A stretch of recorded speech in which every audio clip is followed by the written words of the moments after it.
Le harcèlement se définit comme une violence répétée qui peut être verbale, physique ou psychologique. Une définition donnée par l'Éducation nationale. Ces violences peuvent se retrouver au sein des établissements scolaires. Dans un premier temps, lorsqu'un élève est victime de moqueries, de violences, de rejet, l'équipe éducative doit analyser la situation.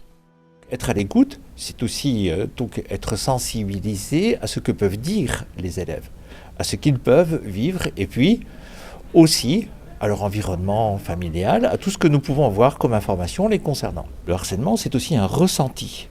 Et ce ressenti-là, il faut effectivement le prendre en compte. Et c'est toute la difficulté de ces situations. Au sein de chaque établissement scolaire, il y a des référents, des adultes auxquels les élèves peuvent se confier. Au lycée Henri Nominé, il y a 3 CPE, conseillers principaux d'éducation. Les professeurs, les infirmières scolaires, des assistantes sociales peuvent également être des oreilles attentives pour les élèves. Lorsqu'un cas de harcèlement scolaire est avéré, la hiérarchie est alertée. Chaque établissement dispose d'un référent académique pour mettre en place un dispositif de suivi. Les parents sont également prévenus et les élèves concernés sont rencontrés. Il y a tout d'abord des actions d'aide et d'accompagnement de la personne, de l'élève qui serait harcelé.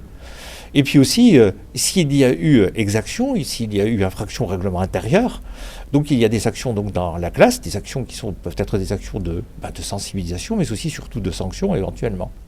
Depuis plusieurs années, les réseaux sociaux montent en puissance chez les adolescents.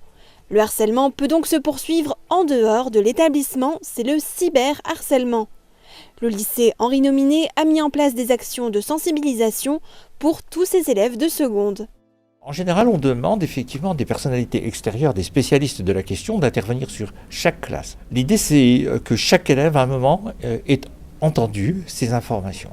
Des numéros verts sont également mis en place par l'Éducation nationale, non au harcèlement au 3020 et net écoute au 0800 200 000 si le harcèlement se passe sur Internet.